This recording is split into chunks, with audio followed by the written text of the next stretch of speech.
JW advance के previous years questions आपके chapter continuity and differentiability से कुछ और कर लेते हैं ताकि इस चैप्टर को हम कंक्लूड करें इस लेक्चर के साथ। जी हाँ, ये आपका फाइनल लेक्चर है कंटिन्यूटी एंड डिफरेंशिएबिलिटी का, क्योंकि इसके बाद हम शुरू करेंगे application of derivatives.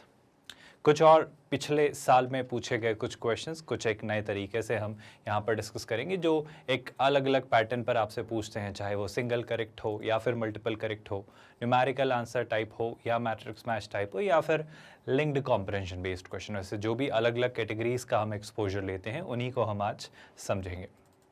I hope आप जानते हैं कि आपको IIT JEE मेंस और JEE एडवांस्ड मैथमेटिक्स के लिए प्रिपेयर किया जा रहा है। इसमें हम बिल्कुल फ्री ऑफ कॉस्ट आपकी तैयारी करवाते हैं, यानी हम एक 100% free of cost quality online education platform है किंडरगार्टन से 12th स्टैंडर्ड तक।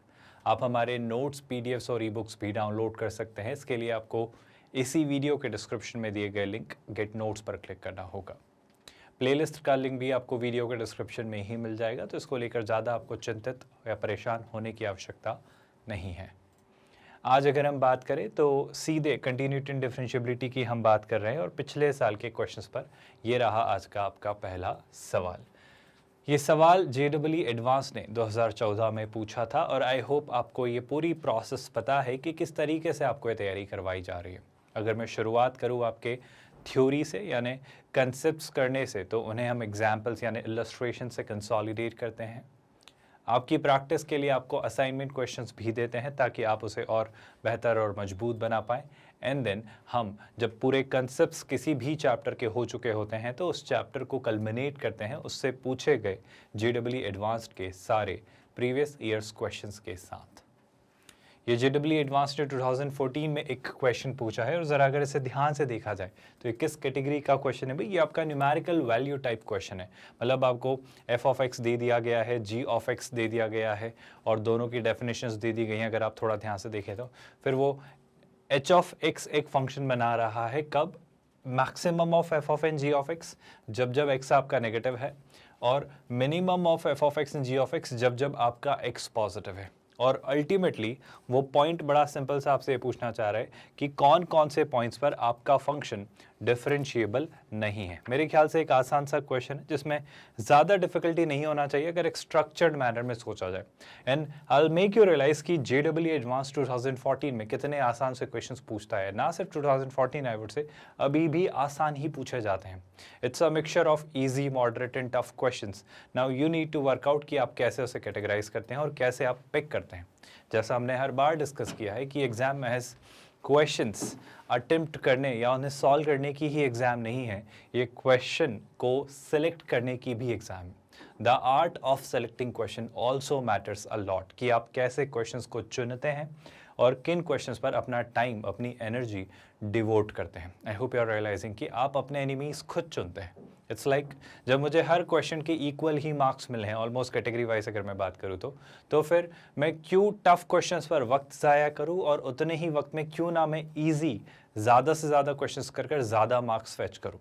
आई रिपीट माई स्टेटमेंट, ये स्मार्ट एग्जाम है। स्मार्ट एग्जाम का मतलब है यहाँ पर महज आपको क्वेश्चंस करने नहीं हैं, उनके लूप में, उनके ट्रैप में फंसने के बजाय आपको क्वेश्चंस सेलेक्ट करने हैं और आपको इजी और मॉडरेट क्वेश्चंस को टारगेट करना है। देन ऑफ कोर्स अगर आपके सारे हो जाए तो आप बिल्कुल टफ करिए और उनमें अपना टाइम डिवोट करिए। आई होप आप स्ट्रैटेजी समझ पा रहे हो कि कैसे चीज़ें सोचनी है। जैसे आसान से क्वेश्चन को समझते हैं, मुझे सिंपल से 2 थॉट्स में आप हेल्प करिए कि आप मुझे हेल्प करेंगे f ऑफ x का ग्राफ ड्रॉ करने में, जो कि है mod x plus 1। I hope you realising transformation of graph, और g ऑफ x जो कि है x स्क्वायर प्लस 1।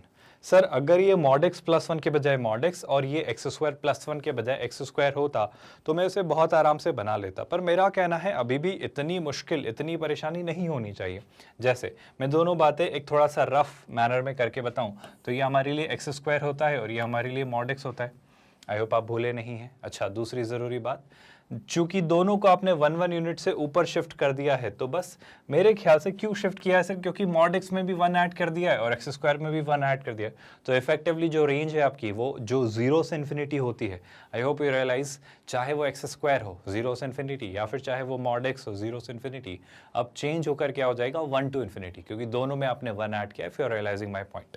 तो अगर मैं ये मैक्सिमम ऑफ इस पॉइंट को ड्रॉ करने की कोशिश करूँ तो ध्यान से नोटिस करिएगा, काफ़ी इंटरेस्टिंग सा पार्ट बनेगा आपका। मान लेते हैं ये क्लियरली क्या है भाई, ये let's say this is your y axis, और इसी तरीके से अगर एक और लाइन ड्रॉ की जाए, so let's imagine this is the x axis. Are you all comfortable with that?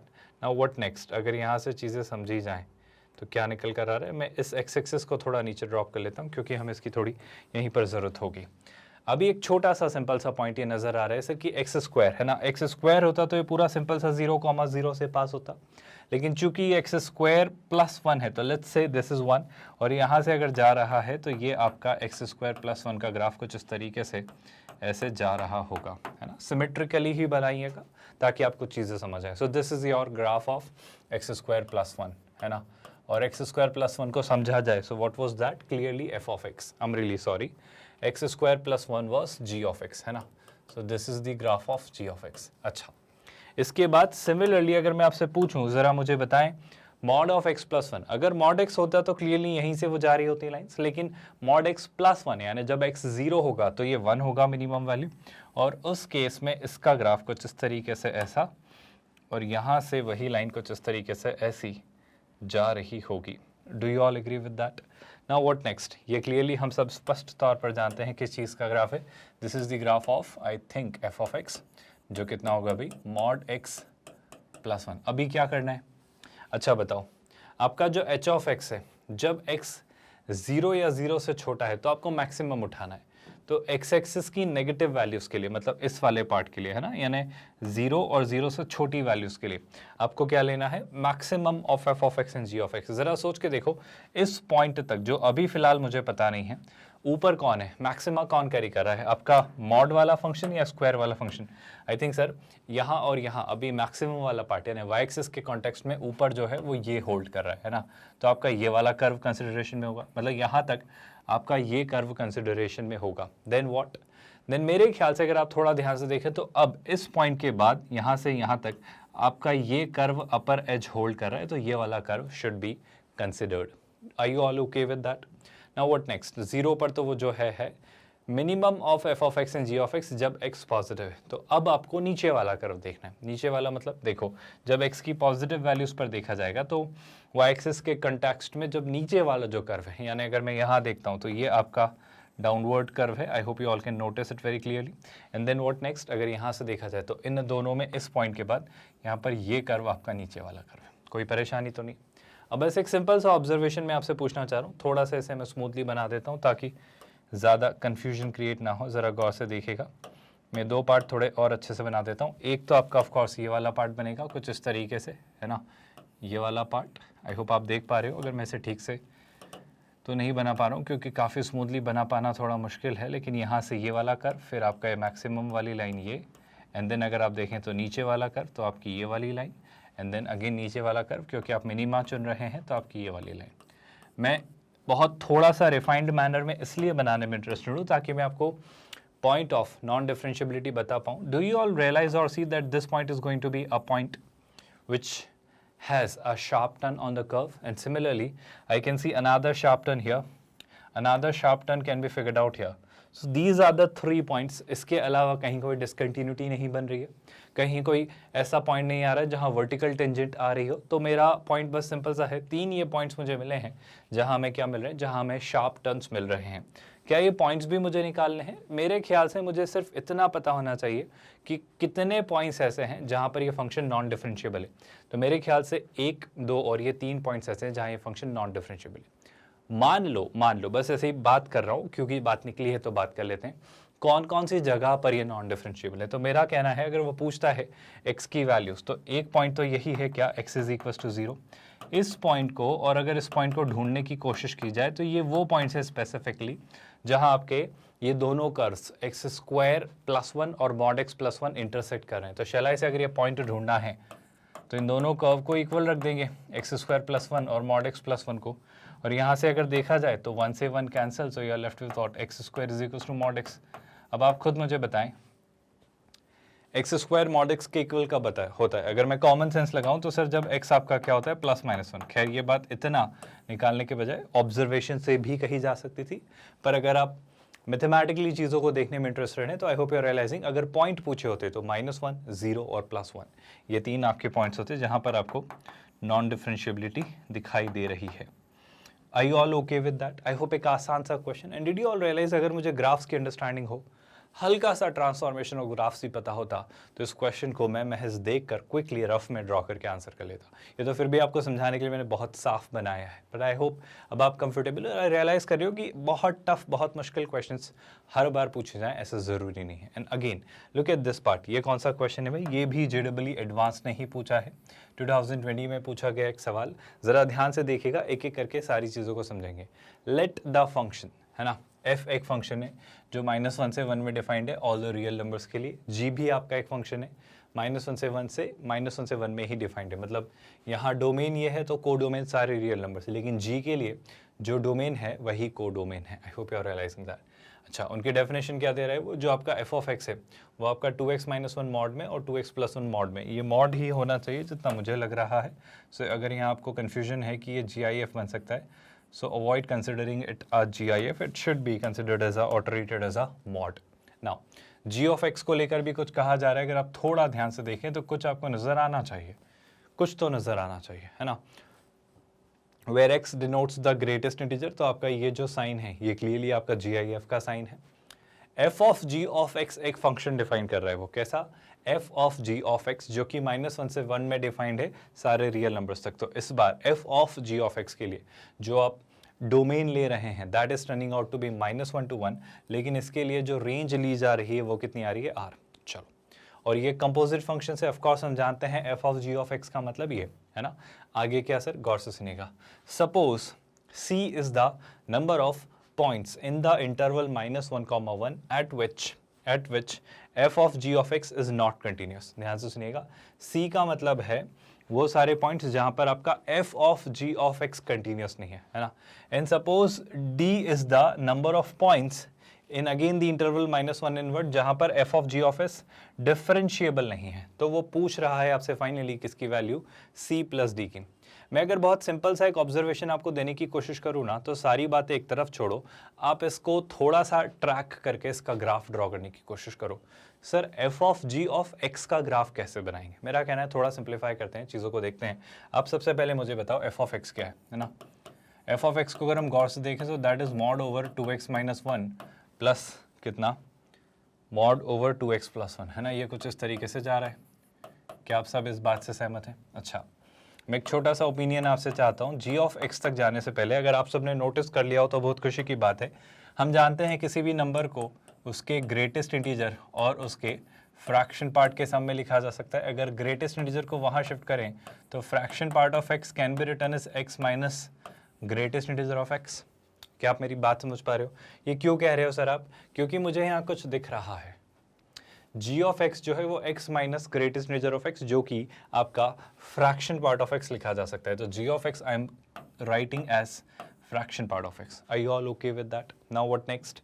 अगर एक सिंपल सा पॉइंट मैं चाहूँ आपसे मांगना, तो आपको क्या पूछा जा रहा है? f of g of x। आपसे वो क्या चाह रहा है भाई? आपसे वो जानना चाह रहा है कि आप हमें बताइए कि f of g of x की डेफिनेशन क्या होगी। तो मैं f of g of x को कैसे लिखूंगा? मैं कहूँगा अगर सारी बातें छोड़ो सर, f of x होता है तो ये होता है, लेकिन f के अंदर x की जगह अगर gx पास किया, मतलब ये पास कर दिया, तो जहाँ जहाँ x दिख रहा है वहाँ फ्रैक्शन पार्ट ऑफ x लिख दो। तो ये क्या बन जाएगा? बन जाएगा मॉड ऑफ कितना? 2 times fraction part of x -1 का मॉड प्लस कितना? Mod of 2 times fraction part of x + 1। अभी सर डिफरेंशिएबिलिटी और कंटिन्यूटी के कंक्लूजन तक पहुंचने से पहले क्या मैं थोड़ा कॉमन सेंस लगाकर यहाँ इस फंक्शन को सिंप्लीफाई कर सकता हूँ क्या? देखो एक हिंट देने की कोशिश करता हूँ, ज़रा ध्यान से सुनना, सारी बातें एक तरफ रखो। आप बताओ मॉड ऑफ एक्स को लेकर मैं 3 पॉइंट्स में डिवाइड करता हूँ। मॉड ऑफ एक्स को 3 पॉइंट्स क्या क्या डिवाइड करता हूँ? जब आपका mod x sorry, I am really sorry, मैं इसे पता नहीं क्यों मॉड एक्स कह रहा हूँ, फ्रैक्शन पार्ट ऑफ एक्स को लेकर 3 ओपिनियन लेता हूँ। जब फ्रैक्शन पार्ट ऑफ एक्स -1/2 से छोटा है, जब फ्रैक्शन पार्ट ऑफ एक्स आपका +1/2 और -1/2 के बीच में है, और जब फ्रैक्शन पार्ट ऑफ एक्स 1/2 से बड़ा है। एक और छोटी सी बात आप सोच के देखो, आपका फ्रैक्शन पार्ट ऑफ एक्स कैसे बिहेव करेगा। Sir fraction part of x जो भी होता है ना सर, वो हमेशा आपका 0 से, वो हमेशा आपका कहाँ से, वो हमेशा आपका 0 से 1 के बीच में ही होता है। क्या आपको ये बातें याद है? क्योंकि ये फ्रैक्शन पार्ट है और इससे जो आउटपुट आएगा वो आपका हमेशा 0 से 1 के बीच होगा। तो टेक्निकली ये वैल्यूज़ तो आने से रही और 1 के आगे की भी वैल्यूज़ आने से रही, तो मैं इन्हीं वैल्यूज़ में डील कर रहा हूँ। तो मैं ये देखना चाह रहा हूँ कि फ्रैक्शन पार्ट ऑफ एक्स 0 से 1/2 के बीच कब होगा, फ्रैक्शन पार्ट ऑफ एक्स 1/2 से 1 के बीच कब होगा। एंड ऑफ कोर्स हम जानते हैं फ्रैक्शन पार्ट ऑफ एक्स जो होता है वो आपका 0 के इक्वल तो हो सकता है लेकिन हमेशा 1 से छोटा ही रहता है। क्या आपको ये बात याद है? इस इंफॉर्मेशन के बेसिस पे कि फ्रैक्शन पार्ट ऑफ एक्स इस तरीके से अगर बिहेव करे तो आपका ये फंक्शन जो है, रिपीट, आपका ये जो फंक्शन है f of g of x, ये कैसे बिहेव करेगा, इसको थोड़ा हम प्रेडिक्ट करने की कोशिश करें। तो गौर से सुनिएगा, मैं f of g of x को थोड़ा दोबारा लिखने में इंटरेस्टेड हूँ। गौर से सुनिएगा, मज़ेदार पार्ट है और इससे काफ़ी क्लियरली आप सोच पाओगे। फ्रैक्शन पार्ट ऑफ x 2 हिस्सों में टूट रहा है, एक बार जब 1/2 से छोटा है और एक बार जब 1/2 से बड़ा है। सर ये 1/2 और -1/2 कैसे लेकर आया पिक्चर में? आपको बस मैं कहना चाह रहा हूँ, मॉड्यूलस अपना पैटर्न या अपना बिहेवियर जब चेंज करता है जब उसके अंदर जो एक्सप्रेशन लिखा हुआ है वो 0 हो रहा हो, क्योंकि 0 से पहले वो एक्सप्रेशन नेगेटिव होता है, 0 के बाद वो एक्सप्रेशन पॉजिटिव होता है। तो 0 वो क्रिटिकल या टर्मिनेटिंग पॉइंट होता है जहां वो अपना बिहेवियर या पैटर्न चेंज करता है। तो मैंने जब इसे 0 के इक्वल रखा तो -1/2 और यहाँ से +1/2, यानी कि फ्रैक्शन पार्ट ऑफ एक्स जब -1/2 और +1/2 से इधर और उधर जाएगा तब चीज़ें बदलेंगी। आई होप यहाँ तक आप स्पष्ट तौर पर चीज़ें देख पा रहे हो। तो मैं पहला पॉइंट अपना जो निकाल पा रहा हूँ वो ये कि फ्रैक्शन पार्ट ऑफ एक्स देखकर मुझे एक और ख्याल आता है कि सर वो तो 0 से 1 के बीच होता है, तो मैं 2 पार्ट्स में डिवाइड कर रहा हूँ। आई होप आपको बात समझ आ रही है। एक थॉट हमें क्या आ रहा था कि -1/2 से जब छोटा होगा तब क्या होगा, है ना? आई होप आप सुन रहे हैं। और एक बार -1/2 से 1/2 के बीच में होगा तब क्या होगा, और एक बार जब 1/2 से बड़ा होगा तब क्या होगा। आई होप आप मेरा पॉइंट समझ पा रहे हो। मैंने आपसे बस इतना सा कहा कि फ्रैक्शन पार्ट ऑफ एक्स ने क्या कहा, फ्रैक्शन पार्ट ऑफ एक्स ने कहा, आई होप ये 3 पार्ट आप समझ पाए, है ना? लेकिन फ्रैक्शन पार्ट ऑफ एक्स ने ये कहा कि मैं तो 0 से 1 के बीच ही होता हूँ, तो 0 से 1 के बीच की वैल्यूज़ का इन तीनों के साथ जो इंटरसेक्शन निकल कर आ रहा है वो 0 से 1 के बीच की वैल्यूज़ ही आ रही हैं। I hope you are agreeing with that. तो मैंने 2 पार्ट्स जो 2 चंक्स डिवाइड किए वो 0 से 1/2 और 1/2 से 1। Do you all agree with that? तो देखो, जब आपका फ्रैक्शन पार्ट ऑफ एक्स 0 से, जब आपका फ्रैक्शन पार्ट ऑफ एक्स 0 से 1/2 में है तब क्या, और जब आपका फ्रैक्शन पार्ट ऑफ एक्स 1/2 से 1 तक में जा रहा है तब क्या। देखो ज़रा सिंपल सा एक्सप्रेशन, अब इमेजिन कर लो, अगर आपको पैटर्न समझना है तो 0 से 1/2 के बीच की कोई भी वैल्यू, 0 से 1/2 के बीच की कोई भी वैल्यू, लेट्स से 0.4, क्योंकि 1/2 कितना होता है 0.5, 0.4 अगर मान लिया, है ना? 0.4 इंटू 2 कितना 0.8, 0.8 माइनस 1 नेगेटिव आ रहा है, 0.2 विद नेगेटिव साइन, तो इसे नेगेटिवली ओपन करेंगे तो हो जाएगा 1 - 2 times fraction part of x. ये कितना हो जाएगा भाई? ये हो जाएगा 1 - 2 times fraction part of x. ज़रा गौर से देखिएगा, यहाँ पर जब 0.4 रखा तो into 2 + 1 will keep it positive, तो वो तो ऐसा ही रहेगा। क्या कितना भाई? 2 + 2 times fraction part of x + 1। क्या आपको कुछ नज़र आ रहा है जो मैं कहना, समझाना या बोलना चाह रहा हूँ? सिमिलरली ज़रा सोच के देखिएगा, 1/2 से 1 के बीच की कोई वैल्यू, लेट्स से 0.6 लिया, जैसे ही 0.6 रखता हूँ, 0.6 इंटू 2 कितना 1.2, 1.2 माइनस 1 0.2 पॉजिटिव, ये भी पॉजिटिव। अगर इन दोनों को ऐड किया जाए तो ज़रा देखिएगा ध्यान से, आई होप वैसे तो आपको दिख रहा होगा बट फिर भी लिख देता हूँ, 2 times fraction part of x -1 plus 2 times fraction part of x +1। अब अगर चीज़ों को सिंप्लीफाई करने की कोशिश की जाए तो ज़रा ध्यान से नोटिस करिए क्या हो रहा है, ध्यान से देखिएगा भाई। यहाँ पर इससे ये कैंसिल, तो मेरे पास क्या बच रहा है? सिर्फ 2। तो इसकी जो डेफिनेशन में आ रहा है वो कितना आ रहा है? 2। और यहाँ पर इससे ये कैंसिल, तो कितना बच रहा है? 4 times fraction part of x. मतलब मैं आपसे ये कहना चाह रहा हूँ, जो हमने f of g of x को तोड़ा, हमने क्या किया? हमने f of g of x को रीडिफाइन करने की जो कोशिश की है उसमें एक तरफ तो मुझे क्या मिल रहा है? 2, और एक तरफ कितना मिल रहा है? 4 times fraction part of x. 2 कब मिल रहा है? जब x आपका 0 से 1/2 तक है, और आपका 4 टाइम्स फ्रैक्शन पार्ट ऑफ कब मिल रहा है? जब x आपका 1/2 से 1 तक है। क्या ये बात आपको समझ है? आई एम रियली सॉरी, x नहीं, यहाँ पर जो है आपका वो फ्रैक्शन पार्ट ऑफ x है, यहाँ पर जो है आपका वो फ्रैक्शन पार्ट ऑफ x है। आई होप मैंने यहाँ भी फ्रैक्शन पार्ट ऑफ x से लिखा है, बिल्कुल सही बात। पहले तो ये बात समझ आई क्या? सर एक छोटा सा और थोड़ी सी हेल्प कर देते आप, मेरे ख्याल से मैं काफ़ी हद तक इसे क्लोज कर देता अगर मुझे ये पता चल जाता कि फ्रैक्शन पार्ट ऑफ x 0 से 1/2 के बीच की वैल्यूज़ कब देता है और आपका फ्रैक्शन पार्ट ऑफ x 1/2 से 1 के बीच की वैल्यूज कब देते हैं। अच्छा, ये जो f of g of x जो आप क्रिएट कर रहे हो उसमें f of g of x का डोमेन क्या है? अगर आप देखेंगे तो f of g of x का डोमेन मुझे यही देगा जो g ऑफ x का डोमेन है, क्योंकि इनपुट कहाँ से आ रहा है? g ऑफ x, मतलब x g के पास हो रहा है। तो g क्या ले रहा है? g कह रहा है मैं -1 से 1 तक की वैल्यूज ले रहा हूँ, फिर वो जनरेट भी -1 से 1 तक की कर रहा है जो कि उसका कोड डोमेन, और फिर हम उसे इसमें पास कर रहे हैं तो मुझे कुछ वैल्यूज मिल रही होंगी जो मेरा मैटर ऑफ कंसर्न अभी फिलहाल नहीं है। तो मैं देख पा रहा हूँ कि मेरे पास जो इनपुट है f of g of x उसने वैसे भी -1 से 1 में डिफाइन किया, तो आपके पास x की जो वैल्यूज है वो -1 से 1 के बीच की है। अब थोड़ा एक सिंपल सा ओपिनियन मुझे आपका चाहिए, बस मुझे थोड़ा सा सोचकर बताना, -1 से 1 के बीच की वैल्यूज में देखो, अगर आपको थोड़ा भी कंफ्यूजन हो रहा है तो मैं थोड़ा ग्राफ से क्लैरिटी दे देता हूँ।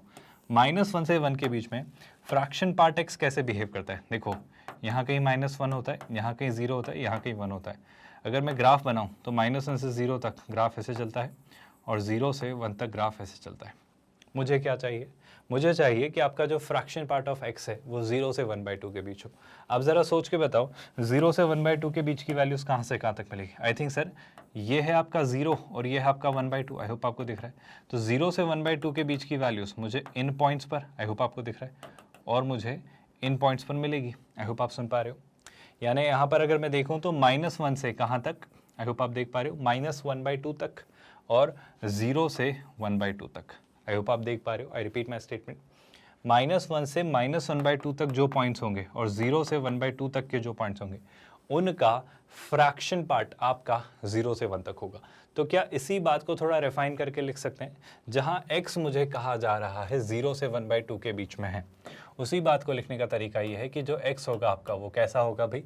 जो x होगा सर वो आपका -1 से -1/2 तक हो। आई होप आप सुन रहे हो। 1/2 मैंने वहाँ इंक्लूड नहीं किया था, यहाँ कर रहा हूँ तो यहाँ पर ओपन ब्रैकेट, या फिर जो x है आपका वो 0 से 1/2 के बीच में हो। ऐसा क्यों कर रहे हो सर? इतना रिफाइंड मैनर में लिखने की क्या आवश्यकता है? बस थोड़ा पेशेंस रखिए, आप ये बात जान जाएंगे। दूसरी ज़रूरी बात, 1/2 से 1 तक कब होगा? बचा हुआ हिस्सा 1/2 से 1 तक होगा। यानी कि क्या? अब देखो ना, ये जो जोन है, ये जो जोन है, ये जो जोन है, ये आपका पॉइंट 1/2 है, ये आपका पॉइंट 1 है। तो 1/2 से 1 तक कब हो रहा है? जब ये वाली वैल्यूज़ मिल रही हैं और जब ये वाली वैल्यूज मिल रही हैं, मतलब -1/2 से 0 और 1/2 से 1। इन पॉइंट्स के लिए आपका फ्रैक्शन पार्ट ऑफ x 1/2 से 1 तक होता है। क्या आप ये बात रियलाइज़ कर पा रहे हो? तो यहाँ पर मुझे क्या मिल रहा है भाई? अगर इस बात को लिखना है कि फ्रैक्शन पार्ट ऑफ x आपका कहाँ से कहाँ तक घूम रहा है, तो मैं क्या कहूँगा? ये तब होगा जब x जो है आपका वो कहाँ से कहाँ तक जा रहा है। अच्छा, 1/2 चाहिए है ना, तो क्या लिखूँगा मैं? -1/2 से कब तक? 0 तक, या फिर क्या, या फिर आपका 1/2 से आई थिंक कहाँ तक? 1 तक। क्या आप चीज़ें देख पा रहे हो हम कैसे कर रहे हैं? कोई परेशानी यहाँ तक? तो मैंने ना बस एक छोटा सा काम किया है। इतनी मशक्क़त, इतनी मेहनत, इतनी क्लैरिटी के बाद मैं f of g of x का ग्राफ ड्रॉ कर पाया। बहुत बढ़िया। अब अगर मैं f of g of x का graph, sorry I am really sorry, मैं f of g of x के फंक्शन को डिफाइन कर पाया। अब एक छोटी सी स्टेप और, क्या मैं f of g of x का ग्राफ ड्रॉ कर सकता हूँ? कोशिश कर सकते हैं सर। अगर मैंने f of g of x का ग्राफ ड्रॉ करने की कोशिश की तो देखो, पहले तो मुझे डोमेन क्या है सर? डोमेन ना बहुत सुलझा हुआ है, आपको दिख ही रहा है। f ऑफ जी एक्स में जो इनपुट आप पास कर रहे हो, -1 से 1 तक के बीच की वैल्यूज़ पास कर रहे हो, तो -1 से 1 तक के वैल्यूज़ मुझे पास करने हैं। ठीक है सर, तो मेरे पास जो ग्राफ बनेगा उसके लिए पहले मैं क्या बना ले रहा हूँ भाई? Y axis. कोई परेशानी तो नहीं है इस बात से? और वाई एक्सिस के साथ साथ हम क्या बना लेंगे भाई? अपना एक्स एक्सिस। बहुत बढ़िया, ये अच्छी बात है। कहाँ से कहाँ तक बनना है सर? -1 से 1 तक, है ना। तो मैंने ये पॉइंट ले से लिया -1, है ना, ये पॉइंट ले लिया -1/2, ये तो आपका 0 है ही, ये मान लेते हैं 1/2, और इतनी ही, मतलब बहुत प्रिसाइजली नहीं बना पा रहा हूँ, I hope you are okay with that. इतनी डिस्टेंस पर ले लेते हैं 1/2 और इतनी ही डिस्टेंस पर ले लेते हैं 1। क्या इस बात से आप सब सहमत हैं? नेक्स्ट एक छोटा सा पार्ट, आपको इधर क्या मिल रहा है अगर आप देखें तो? सर ध्यान से देखना, मैं ग्राफ बनाने जा रहा हूँ। -1 से -1/2 और 0 से 1/2 के लिए इसकी वैल्यू है 2, है ना। तो अगर यहाँ कहीं ये मिल रहा है इतना, तो थोड़ा सा मुझे लिबर्टी आप दीजिए कि मैं थोड़ा सा इस ग्राफ को शिफ्ट कर पाऊँ, क्योंकि मुझे ना इन चीज़ों की नीचे ज़रूरत होगी, तो मैं इसको थोड़ा सा नीचे शिफ्ट कर लेता हूँ, क्योंकि मुझे ऊपर थोड़ी सी ज़रूरत होगी और मैं थोड़ा स्पष्ट, थोड़ा क्लियर, थोड़ा सॉर्टेड सा ग्राफ बनाना चाह रहा हूँ ताकि आपको हर एक बात समझा पाऊँ। So just give me a moment, मैं इससे बस यहाँ पर थोड़ा और रिफाइन कर लेना चाह रहा हूँ ताकि हमारा ग्राफ ना बहुत सुलझा हुआ सा बने और आपको मैं हर एक पॉइंट समझा पाऊँ, है ना। तो थोड़ा ध्यान से देखिएगा चीज़ों को। ये आपका एक्स एक्सिस था, है ना। यहाँ पर ये पॉइंट लेट से 0 है, ये आपका 1/2, थोड़ा सा मैं दूर बना ले रहा हूँ, थोड़ा पास बना लेते हैं, ये 1/2 है और ये आपका 1 है। सिमिलरली यहाँ पर लेट से -1/2 है और यहाँ पर लेट से ये 1 है। अब देखिएगा ध्यान से, हमने क्या क्रैक किया है सर कि -1 से -1/2 और 0 से 1/2 पे इसकी वैल्यू कितनी है 2, है ना। अगर ये इतनी डिस्टेंस 1 है तो इतनी ही डिस्टेंस यहाँ पर क्या होगी 2, ये मान लेते हैं 1, है ना। तो यहाँ पर ये 1 है और यहाँ पर ये 2 है। अब ध्यान से सुनना, -1 से -1/2 और 0 से 1/2 के बीच में कितना है, इन वैल्यूज़ के बीच में ये है आपका 2, है ना। तो मेरे ख्याल से अगर मैं थोड़ा सा डॉटेड लाइंस की हेल्प लूँ ताकि मैं थोड़ा सा प्रेसाइज ग्राफ बना पाऊँ, एक लाइन हमने ये बनाई, एक लाइन हम -1/2 पर ये बना लेते हैं और थोड़ा इसे खींच लेते हैं। मैं क्यों बना रहा हूँ, बस थोड़ा सा पेशेंस रखिए ताकि एक्यूरेसी के साथ हम आगे बढ़ें और आपको कहीं पर भी कोई समझने में परेशानी ना हो, बस इसलिए थोड़ा सा चीज़ें स्पष्ट बनाना मैं चाह रहा हूँ, है ना। Just give me a second everyone. यहाँ से इसे मैंने ये क्या हो रहा है भाई, है ना, कुछ तो परेशानी हो रही है। इसे देख लेते हैं, इसे उठा लेते हैं, इसे कॉपी किया यहाँ से, बहुत बढ़िया, है ना। तो लगभग हमने चीज़ें कॉपी करके इस तरीके से बना ली, है ना। इन 2 पॉइंट्स पे और मैं चीज़ें ड्रॉ कर लेता हूँ। जैसे 1 पर आपका ग्राफ कुछ इस तरीके से ऐसा हो जाएगा, जो कि आपका ये पॉइंट है ना। और इसी को कॉपी कर लिया जाए तो 2 पर आपका ग्राफ कुछ यहाँ से गुजर रहा होगा। क्यों बना रहे हो सर ये सब बातें, अब देखो ध्यान से, वापस समझो। हमने क्या क्या पॉइंट्स निकाले, हमने एक पॉइंट तो निकाला है -1 से -1/2, उसमें क्या हो रहा है 2, -1 इंक्लूडेड, -1/2 एक्सक्लूडेड, तो इस पर ये क्या है 2, है ना। अगर मैंने यहाँ ग्राफ बनाया -1 इंक्लूडेड, -1/2 एक्सक्लूडेड, इस दौरान इसका ग्राफ कितना है 2, ये हमारी स्ट्रेट लाइन बन रही है, कोई परेशानी। अच्छा, फिर क्या हो रहा है सर, एक और छोटा सा पॉइंट था 0 से 1/2, 0 इंक्लूडेड 1/2 एक्सक्लूडेड, उस दौरान भी ये कितना है 2। तो पहले तो आपका ग्राफ कुछ ऐसा बनेगा। क्या आप मेरी बात समझ पा रहे हो? छोटा सा एक माइन्यूट सा चेंज, वो क्या है सर, वो ये आ रहा है कि जब आपका x -1/2 से 0 और 1/2 से 1 है, उस दौरान आपका ये वैल्यू आ रही है fraction part of 4 times of fraction part of x, है ना। अब आप सोच के देखो, बड़ा सिंपल सा ओपिनियन है, -1/2 से 0 के बीच की वैल्यूज़ का फ्रैक्शन पार्ट क्या होगा। अगर ऐसे नहीं समझ आ रहे तो ये जहाँ से आया है उससे सोच लो, ये कहाँ से आया, अगर आप याद करोगे तो हमारी ये वैल्यू यहाँ कहीं से आई है, अगर आप नोटिस कर पा रहे हो तो। आई होप आपको याद है, फ्रैक्शन टाइम्स ऑफ 4x कहाँ मिला था, 4 times fraction part of x मुझे यहाँ कहीं से मिला था, जब आपका फ्रैक्शन पार्ट ऑफ x क्या था, 1/2 से 1 तक। आई होप आपको याद आ रही है, फ्रैक्शन पार्ट ऑफ x जब 1/2 से 1 तक था तो ये कितना था 4 टाइम्स। मतलब मैं इसी बात को थोड़ा रिफाइन करके लिखना चाह रहा हूँ कि जब फ्रैक्शन पार्ट ऑफ x जो है आपका, वो जब 1/2 से 1 तक था तो ये कितना था 4 times of fraction part of x। अब आप एक छोटा सा ओपिनियन बताओ, फ्रैक्शन पार्ट ऑफ x जब 1/2 से 1 है तो इसका 4 टाइम्स कितना होगा, इसका 4 टाइम्स कितना हो जाएगा भाई, 1/2 का 4 टाइम्स और 1 का 4 टाइम्स, 1/2 का 4 टाइम्स कितना हो जाएगा 2 और 1 का 4 टाइम्स 4, तो टेक्निकली ये 2 से 4 तक रेंज कर रहा है। अगर इसी से मैं डेफिनेशन तक जाना चाहूँ तो मैं आपसे कहना चाह रहा हूँ 2 से 4 तक जा रहा है और बिल्कुल सॉर्टेड सा आपका एक इंक्रीजिंग फंक्शन की तरह जा रहा है ना। तो ये अगर 2 है तो यहाँ पर मैं एक बना लेता हूँ आपका क्या 3 और एक पॉइंट क्या बना लेता हूँ 4, है ना। तो यहाँ कहीं लेट्स से मैं इतनी ही डिस्टेंस पर बना लेता हूँ 3 और इतनी ही डिस्टेंस पर यहाँ बना ले रहा हूँ 4, कोई परेशानी तो नहीं है। मैं फिर से एक और बार समझा देता हूँ, अगर आप यहाँ पर किसी भी बात को लेकर कन्फ्यूजन है तो यहाँ से देख लो। अगर आप जैसे हमने ये 2 वाला पार्ट बनाया ना, ऐसे ही यहाँ पर x की वैल्यूज़ के लिए 4 times fraction part of x आप देख लो। -1/2 से 0 का आप मुझे फ्रैक्शन पार्ट ऑफ x बताओ। सर सीधा सा है, यहीं दिख रहा है, बात घुमा फिरा कर वहीं आ रही है। अगर आप देखोगे तो -1/2 से 0 का फ्रैक्शन पार्ट होता है 1/2 से 1। अब 1/2 से 1 के बीच की वैल्यूज़ का डबल, आई होप आप देख पा रहे हो, 1/2 से, आई होप 1/2 से, सॉरी डबल नहीं, 1/2 से 1 के बीच की वैल्यूज़ का 4 टाइम्स कितना हो जाएगा 2 से 4। क्या आप मेरी बात समझ पा रहे हो? तो ये कितना हो जाएगा 2 से 4 और इसमें ऑफ कोर्स ये पॉइंट इंक्लूडेड है, ये नहीं है ना। तो 2 से 4 जाना है। देखो ज़रा ध्यान से कैसे बनेगा ग्राफ। 2 से 4 अगर मुझे जाना है तो शलाई से आपका -1/2 पे कितना हो जाएगा, -1/2 पर वो हो जाएगा 2, है ना। और 2 से मैं कहाँ गया, 2 से मैं जा रहा हूँ 4 तक, तो शैल आई से एक स्ट्रेट लाइन कुछ इस तरीके से आप बना दो सर। 2 से 4 तक जो आप जा रहे हो वो स्ट्रेट लाइन कुछ इस तरीके से बनेगी। क्या आप मेरी बात से सहमत हो, है ना? मैं इसे थोड़ा सा थिक कर देता हूँ, ये आई होप आप सहमत हो इस बात से। और सिमिलरली आप खुद देखोगे क्या कि जब आप 1/2 से 1 के बीच की वैल्यूज़ उठाओगे, जब आप 1/2 से 1 के बीच की वैल्यूज़ उठाओगे तो उनका फ्रैक्शन पार्ट क्या होगा? उनका फ्रैक्शन पार्ट होगा आपका 1/2 से 1 ही, लेकिन उसका 4 टाइम्स, वो कितना आ जाएगा वापस 2 से 4। आई होप आपको ये बातें समझ आ रही हैं। तो ये फंक्शन मुझे कहाँ टूटता हो दिख रहा है? आई होप यहाँ पर आप यहाँ पर डिफाइन नहीं कर पा रहे हो इसे, और यहाँ पर भी इसे आप डिफाइन नहीं कर पा रहे हो। तो अब अगर आप इस फंक्शन को देखोगे तो आप इसकी कंटिन्यूटी और इवन इसकी डिफरेंशिएबिलिटी सारी चीज़ें बता सकते हो। अगर मैं शुरू करूँ कंटिन्यूटी को लेकर, तो यहाँ से ट्रेस करना शुरू किया, ग्राफ नहीं टूटा, यहाँ भी नहीं टूटा, ये भी आपका सिंपल सा ग्राफ बन रहा है ना। ये बेसिकली आपकी एक स्ट्रेट लाइन ही है, if you all remember that, है ना। अगर मैं आपको याद दिलाऊँ तो ये आपकी एक स्ट्रेट लाइन ही है, भूले तो नहीं हो भाई, ये आपकी क्लियरली एक स्ट्रेट लाइन है ना। बस मैं आपसे जो कहना चाह रहा हूँ वो बस सिंपल सी बात कि अब आप नोटिस करो, ये कर्व चलता गया, लेकिन 4 पर टूटा, 4 पर ब्रेक हुआ। अब आप देख 4 पर मतलब x की वैल्यू 0 पर, फिर 0 के बाद फिर से चलता रहा। लेकिन एक छोटा सा पॉइंट समझने की कोशिश करना, ये 1 पर भी टूट रहा है। ऐसा कैसे कह रहे हो सर आप? अब देखो 0 पर ये ग्राफ ब्रेक हुआ, क्योंकि 0 पर क्या हो रहा है वो समझना। 0 पर दो चीज़ें, 0 पर अगर आप वैल्यू देखोगे तो 0 पर राइट हैंड लिमिट देखोगे तो वो भी 0, लेकिन 0 पर लेफ्ट हैंड लिमिट देखोगे तो कितनी है 4। तो एक पॉइंट ऑफ डिसकंटिन्यूटी कितना आ रहा है? जब पॉइंट ऑफ डिसकंटिन्यूटी मुझसे पूछे जा रहे हैं तो एक तो 0 है ना। और दूसरा पॉइंट आई होप आपको दिख रहा है 1 पर कैसे? 1 पर आप देखो वैल्यू डिफाइंड ही नहीं है फंक्शन, और 1 पर लेफ्ट हैंड लिमिट किसकी तरफ जा रही है? 4 की तरफ। तो शराय से 2 पॉइंट ऑफ डिसकंटिन्यूटी आए, तो ये आपके क्या है भाई? ये आपके हैं पॉइंट ऑफ डिसकंटिन्यूटी, है ना। अब अगर मैं पूछूं पॉइंट ऑफ नॉन डिफरेंशिएबिलिटी, है ना, तो पॉइंट ऑफ नॉन डिफरेंशिएबिलिटी क्या कहेंगे वो भी जरा देख लेते हैं। ध्यान से नोटिस करिएगा, आप चीजें क्लियरली समझ पाएंगे। नॉन डिफरेंशिएबिलिटी तो क्या मतलब? ये 0 और 1 तो आनी है, क्योंकि ये डिसकंटिन्यूटी है, तो यहाँ पर नॉन डिफरेंशिएबिलिटी तो होना तय है। तो 0 और 1 के अलावा और क्या?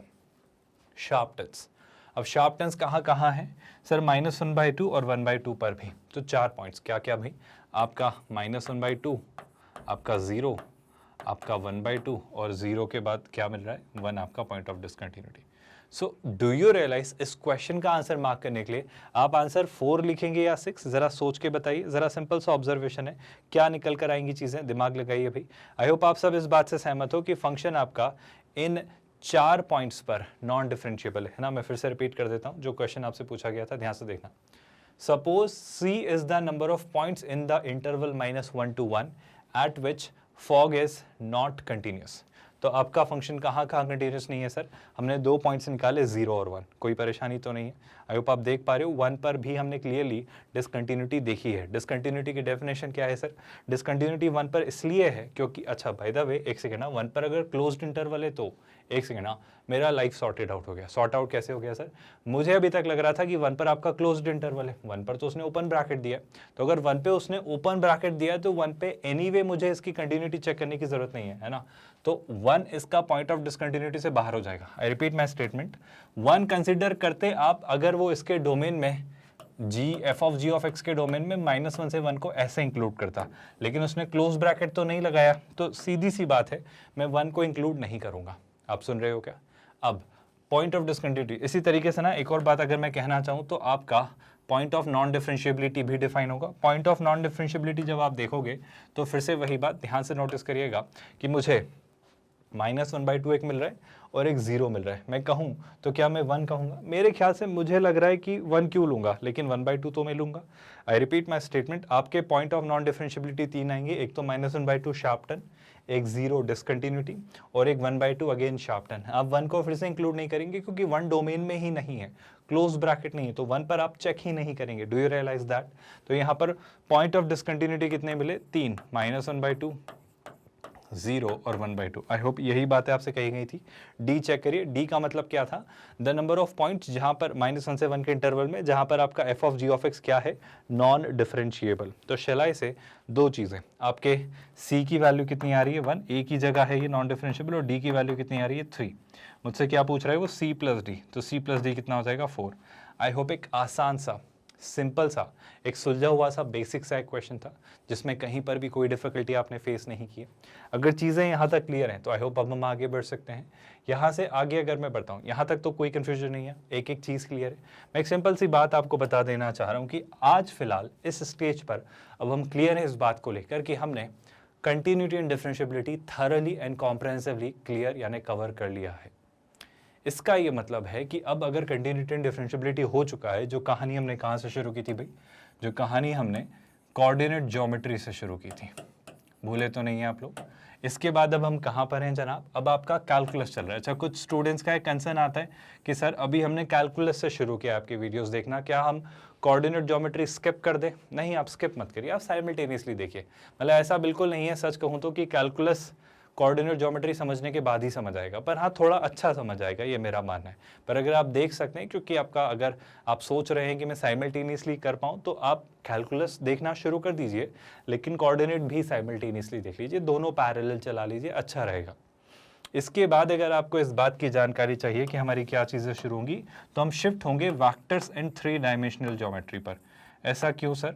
ऐसा इसलिए क्योंकि ये एक अच्छा पार्ट है, एक अच्छा चंक है। 2 सॉर्टेड से चैप्टर्स हैं, पर इन्हें लेकर स्टूडेंट्स बहुत घबराए से, परेशान से रहते हैं और उसके क्वेश्चंस में अननेसेसरीली कंफ्यूज्ड होते हैं, जबकि एक बहुत ही आसान से ये 2 यूनिट्स हैं आपके।